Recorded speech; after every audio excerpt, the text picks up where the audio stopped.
જિલ્લામાં ભારે વરસાદે તબાહી મચાવી દીધી। ડાંગની અંબિકા નદીમાં ઘોડાપૂરની સ્થિતિ છે। અંબિકા નદીના પાણી ગામ સુધી પહોંચી ગયા। બારખાંધિયા ગામમાં લોકોના ઘર સુધી પાણી પહોંચ્યું। અંબિકા નદીના પાણીમાં અનેક લો લેવલ બ્રિજ ગરકાવ થઈ ગયા છે, જેથી વાહન વ્યવહાર પ્રભાવિત થયો છે અને લોકો પારાવાર મુશ્કેલી ભોગવી રહ્યા છે।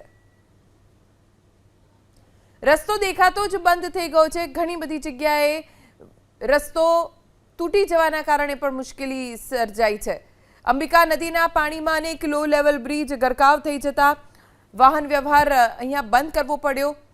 આસપાસના વિસ્તારોમાં પાણી ઘૂસી ગયા છે। સ્થિતિ એવી છે કે ઘર સુધી, લોકોના ઘર સુધી નદીના પાણી પહોંચી ગયા છે।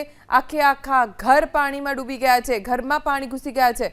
કેટલીય જગ્યાએ નદી કાંઠાના નીચાણમાં આવતા વિસ્તારોમાં લોકોને સ્થળાંતર કરવાની ફરજ પડી, કેમ કે નાની ઝૂંપડી, કાચા મકાનો, સ્ટોલ પાણીમાં ડૂબવાના કારણે લોકો ઘર બહાર છોડીને સુરક્ષિત સ્થળે સ્થળાંતર કરવા માટે મજબૂર બન્યા।